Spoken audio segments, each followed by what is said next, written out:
So today we're going to talk about past lives. Do you believe in it? I know, Bron, you do. Yes, I've had a pretty crazy experience in my life that has trickled throughout years since it happened. So I thought the topic of past lives came up the other day with someone I was having a conversation with, asking them if they believed in past lives. They were on the fence about it, and it just made me realize and remember really that it would be an awesome topic to talk about. I think it's a juicy topic and also potentially extremely helpful. Mm-hmm. So Bron is going to share his personal story today. A number of years ago, he had a past life regression where he actually had an experience of one of his past lives. And it changed my life. Yeah, so he's going to share that today. But before you start, could I share something? Absolutely. I remember when that happened. Yeah, it was in 2010. Okay, so 2010, I was living in Vancouver. You were it was at what, some sort of like wellness summit? It was the I Can Do It conference. It was like a 5-day weekend workshop where all of the Hay House authors came together and put on talks. So that was in Toronto. Bron went to that and I remember he came to my apartment afterwards and he walks in the door and he just starts like crying. And I was like, what's going on? And so you went into telling me this story of this past life regression hypnosis, the experience you had. And I'll be honest, I remember at the time being super skeptical. Like I myself was very skeptical of past lives. So was I. I feel like I was open to the idea. I feel like I've always had healthy skepticism. I feel like I've always had an openness to all different kinds of spiritual, metaphysical concepts and ideas, whether we're talking about angels, the nature of the universe, spirit guides, God. I've always been very open, but also, having that healthy skepticism. Mm-hmm. So Bron comes in and I can tell he's just like rocked by this story. Like you were like deeply emotional about this past experience and reliving it. Oh yeah. And I was just like watching you like, what is like, in all honesty, I was like, what is going on? Like, how does he know that this is even real? And I remember you saying, like, I don't know for sure, but like, I feel it so deeply in my body that it makes me believe that it is real. Mm-hmm. So anyways, I bring all this up to say it was just like it was last summer where I was following a nervous system specialist online. And I was reading one of her social media posts. And she had made this whole social media post about like, the top reasons why your nervous system might still be, kind of haywire, why you're in fight or flight or activated. Why your nervous system just isn't in a healthy, healed place.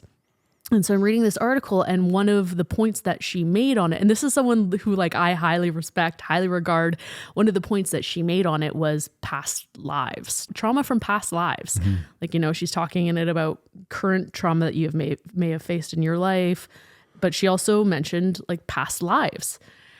And I was like, okay, this is really interesting. Like this very like science-based woman that I really trust and respect. She's talking about past lives. So she recommended this book, Many Lives, Many Masters. If you haven't read it, it's a fascinating book. If you're skeptical about past lives, read it. Or if you just, want to learn more, hear more about it. So the whole book is about this like psychologist who, same thing. He was very like, left brain, data, skeptical of this type of work. Yes. And he was working in his practice with his clients and he didn't even believe in past life stuff. No, it's Dr. Brian Weiss, and he's a part of the story that I'm going to tell. I know. Well, I don't know if you remember this. Yes, I do. I do remember it now. I forgot about it. Yeah. Until you're just bringing it up now. Keep going. So in the book, he basically shares so he's a psychologist and he's got clients and he's got this one woman that he's seeing and like all of his, go-to techniques to help somebody with trauma. She's got severe anxiety, like nothing's working. And so like they start doing hypnosis together in sessions. And she starts having these like past life flashbacks in her hypnosis. And I won't like ruin it, like go read the book. It's fascinating, but it basically converts him into being like, wow, like past lives are a real thing that can, not only are they a real thing, but they can really impact us today. And we can still have trauma and energy living in our system from these past lives. Yep. And so like he's gone on now to be like a full on, this is like all he does. And I'm telling Bron about this, and Bron's like, yeah, that's the guy who did my past life regression in 2010 when I went to Toronto. It was this same author. And I was like, what?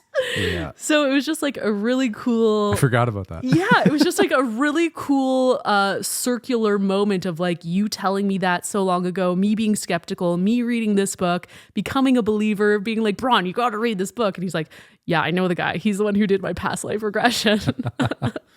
Yeah. Yeah. Dr. Brian Weiss, baby. Which is so cool. I think, is he still doing them? Yeah, he's in his 80s, I believe. Okay. And he's still working as far as I know. Yeah. Yeah, he's still doing it. You're so lucky you had that experience, because I guarantee he's like impossible to get into now. I mean, he even was back then. I didn't have a one-on-one with him. I was in the conference and he was one of the speakers, and he did a past life regression on the crowd of 3,000 people. It's crazy. Yeah. But Okay. that's a later part of my story. So yeah, I mean, take it away. Yeah, so my story with all of this starts back in 2010 when I left acting school. I was pursuing acting before that at the time, going to an acting school in Vancouver. Not only was he pursuing acting, guys, he was like in the number one, he got accepted into the #1 acting school in all of North America. At the time. It was a big frickin' deal. It was, for me anyway, at the time for sure. And, I had a promising future in acting, and I had what I refer to now as a spiritual awakening, so to speak. I felt a deep intuition to be pursuing something else. And so I ended up leaving acting on this feeling that I should be doing something else. And I ended up going and connecting with a couple by the name of Steve and Erin Pavlina down in Las Vegas. And at the time, they had just separated as a couple, but they were still kind of working together. And I had visited Erin and she's an intuitive counselor. I got a reading from her. When you say intuitive counselor, like she connects with people's... She's a psychic. She's Okay. a psychic. She can connect with the other side, but that's not really what she specializes in. She connects with people's spirit guides. And again, for anyone who's listening to this who might be a skeptic, I certainly was too. Like I feel like I've always had that like healthy balance of like left and right brain, wanting to know the mysteries of the universe and intuition and how energy really works, but at the same time feeling like I need and appreciate a left brain scientific narrative to support it as well. If it can't be explained in grounded language, then I find it difficult. Like I'm not bought in all the way. So anyway, I met this woman, and even before I met Erin, I knew that I felt like I knew her already. Like I remember seeing her on the computer screen and being like, I had this voice inside my body that said, 1, I know her, and 2, I feel like I need to meet her again, which doesn't really make sense. Like it felt like I had already known her in a past life or something. Deja vu. Yeah, I didn't really have the language to explain it like that, but that's what it felt like. And so I ended up going down to Las Vegas for her ex-husband's conference. It was like another weekend workshop. And this was at the beginning of 2010, which ended up being a few months before my experience with Dr. Brian Weiss. But this is the prelude to the story. So I ended up having this reading with Erin, and in my reading with her, she, upon many things, the reading was life-changing in itself. That might be a story for another time. But in the reading, she told me that I should start practicing doing intuitive work, and which really kind of blew me away. Like I never considered myself as someone who does, unless you have like a very natural intuitive ability that you've been shown since birth. Like I never considered myself someone who would be quote unquote so intuitive that I could give people intuitive readings. Right. But that's what she said in my reading. And I ended up doing readings for a bunch of people that weekend. They probably mostly sucked, but it opened up the door for me to start pursuing intuitive development. And fast forward a couple months later, I ended up going down to Las Vegas to train with Erin. She actually taught me how to tune into people's chakras and tune into people's spirit guides and basically give people advice through what I was picking up intuitively. It's something that I still practice to this day, not like I don't advertise it professionally or anything, but I do love to do it. And I'm definitely, you can probably speak to that a little bit because I've done readings for you plenty of times. I used to love doing this with Bron. Anytime I was like dating a guy, I would like hold up the picture and I'd be like, Bron, read them. And like they were pretty fucking accurate, I gotta say. And there were even times where like, do you remember the one time I like flipped the photo over so you couldn't even see who it was? And I got you to do a reading and it was of me. And like you nailed it. Yeah. I'm skeptical of that shit too, but like you've made me quite the believer. Yeah. You're pretty good at it. Yeah. It's something I still do have people come to me sometimes and, hire me to do intuitive readings. And to be honest with you, I love doing it. Yeah. It's a lot of fun. Yeah. And it ends up being very impactful for people. Anyway, so back to the story. I ended up training with Erin. She taught me, by the way, at this time I was like, 21 years old, still a young buck getting into all of this. And during my training with her, I remember so specifically, I was in her house there was another student there as well. And we were practicing on clients. And I remember practicing on this woman and I was tuning into her energy. And all of a sudden, I felt this very, very intense tightness around I wasn't expecting to get emotional over this, but weird. It's funny that I'm getting emotional over this right now. It's a raw thing. So I felt a very intense tightening around my chest and my throat. And it happened so suddenly. And I was expecting it to go away, but it didn't. And the tightness was so intense that I found it difficult to breathe. I remember that. Oh, yeah. And I remember telling Erin about it, and she ended up tuning into, she didn't consider herself someone who, like, it wasn't a part of her practice to tune into people's past lives. But I remember around that time, like right after that session, I remember asking her, I feel like I know you from a past life or something. And she expressed that she felt the same way. And she tried to tune into our past life. And, here's me. I'm still like super skeptical, but still very open to hearing the narrative that she expressed. And she ended up expressing that she saw a past life with her and I. I think she mentioned it was sometime in like the 1600s or something like that. And that her and I were partners during that past life. And I was in the political scene. I was advocating for human rights.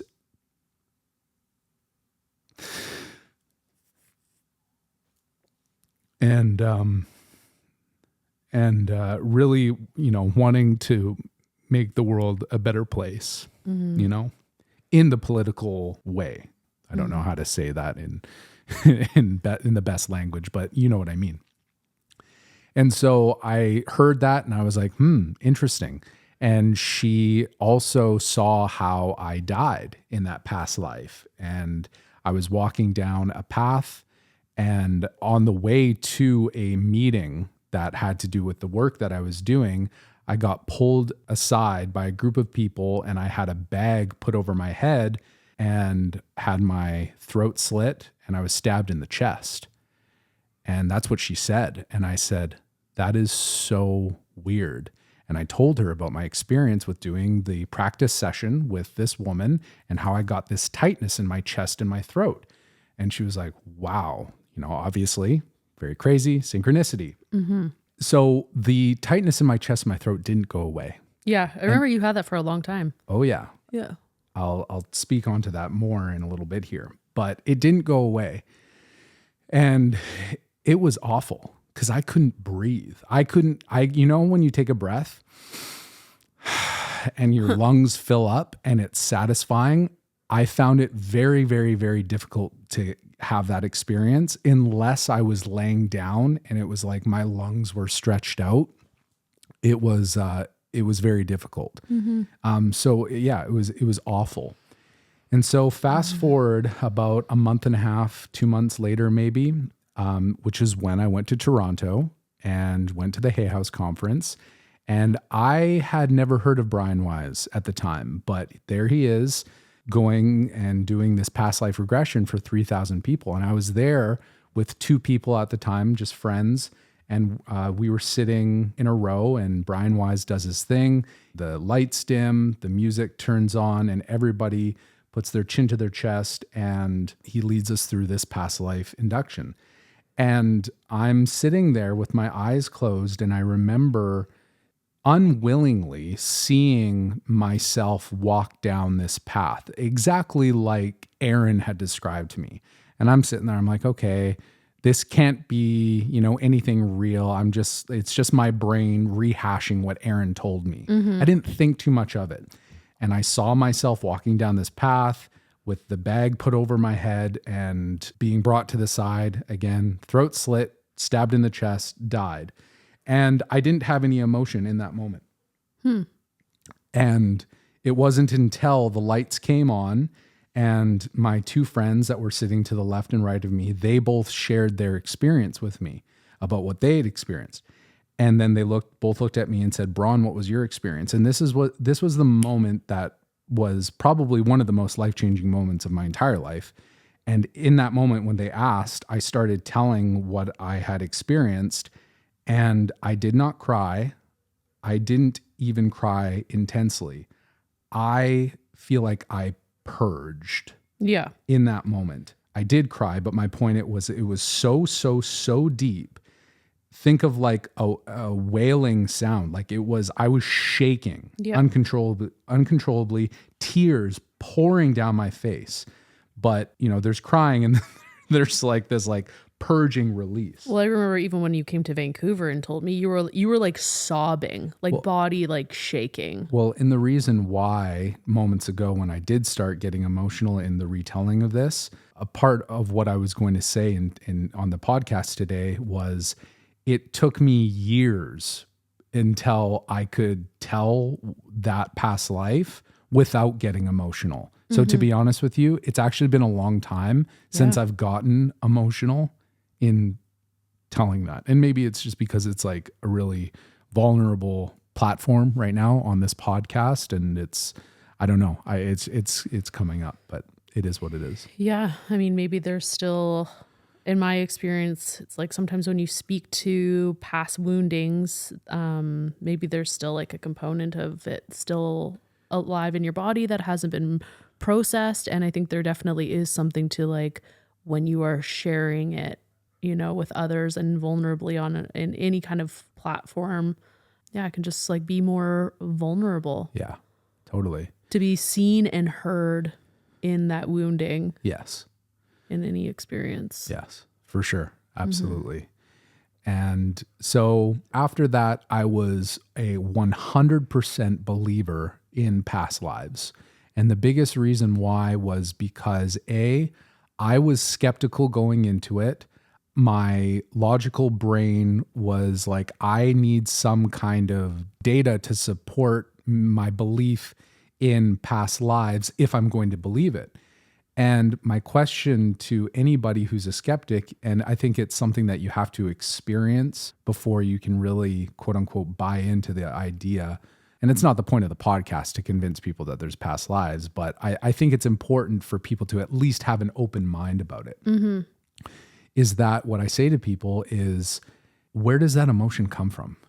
That raw fucking emotion that came out of me, what was that if not from that past life? Like you can't fake. The best actor in the world can't fake that. Yeah. And so what is that? I think someone would have had to have seen you in the intensity in which you were feeling it. Cause like, I think one could argue like, oh, maybe you were emotional, like picturing this story of you, getting your throat slashed. Like that does sound pretty upsetting and traumatic, but like the intensity in which, and I don't know if anybody else has experienced this before, but I definitely have, where it's like, anytime you're like hitting on truth, maybe your logical mind isn't making sense of it, but it's like, it's living in your body. Yeah.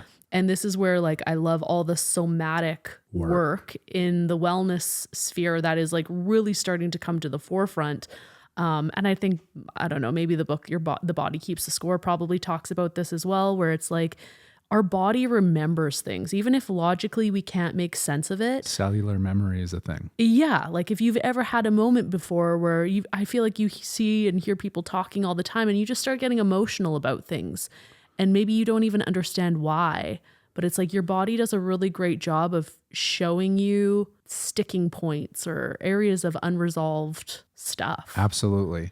And so to that point, I think a big question is, why was that coming up? Why did my throat and chest start seizing up? And I look at our life journey and ourselves, our beings, as kind of like onions. We're peeling back the layers, and the deeper we go on our evolutionary path towards living a more conscious, self-aware life, we go deeper and deeper and deeper into the self. And at that time, that part came up. And I think a big reason why it did come up is because I was starting to pursue my path towards personal growth. And you didn't even talk about why they slit your throat. Yes, I'm about to now. So they slit my throat and killed me because I was advocating for good in the world. And there were people that wanted to stop me. It's kind of a funny analogy, but I think of myself in that past life as kind of like maybe like the Bernie Sanders of this world, where he's, exposing a lot of truths. And I know that there's a lot of other people in the world that are doing that, but that's whenever I listen to Bernie talk, I'm like, I feel like that's what I was like in that life. And speaking about real shit that not everybody wanted to have, other political agendas. Yeah. Yes, correct. And so it was later communicated to me through Aaron again, talking about how the reason why this is coming up in this life is because in this life and many other lives, I've been doing this same work where I've been, going out into the world and exposing different truths about how the world is corrupt, being manipulated, essentially indirectly using the human species as I don't want to say slave race because that sounds so intense, but I mean, all you have to do is look at how the world is set up and how our economy and monetary system is set up. And it's not hard to see that, less than 1% of the population earns more than 99% of the money.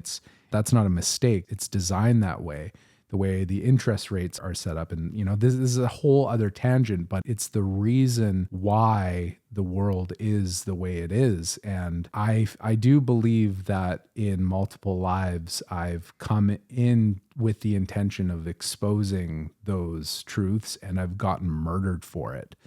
And so entering into the personal growth path at 21 years old, having this manifestation where my throat and my chest were seized up, totally blocked, mirroring this past life where I did have my throat slit and my chest stabbed and murdered for the same work that I feel like I'm here to do in this life. It was the beginning of a very long healing path. That pain, it was a pain. It was more of an energetic block, but it was painful. In your chest and throat? Yes, that stayed in there for about 5 years. And it very, very slowly disappeared. And it was hard. I mean, those 5 years were fucking awful, really. I was depressed because I was going through the dark night of the soul where I didn't feel the call to be pursuing acting anymore, but I simultaneously didn't feel ready to pursue this path of becoming a life coach. I mean, for goodness sakes, I was 21 years old, but I still was moving forward on it because I didn't really know what else to do. So, like our podcast last week, talking about being in the void of in between life paths, leaving one behind, but not ready to step into the next. That's where I felt like I was for so long, and I was depressed. And so every single time for at least for 5 years, I touched on that past life, I would just cry so heavily because it was reopening up wounding that needed to be healed, needed to be held, needed to be seen. And I mean, obviously still does to some degree, because I got emotional about it today. Yeah.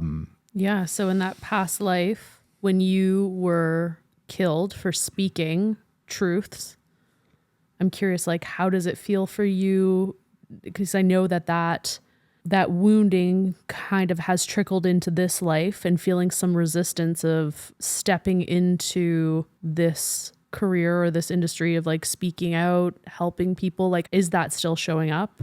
Yeah, I would say so to some degree. I think that I don't have as much fear about doing the work as I did before. Like in those earlier years, the word I used to describe how I felt about stepping into the career of being like a life coach and a speaker, I felt terrified.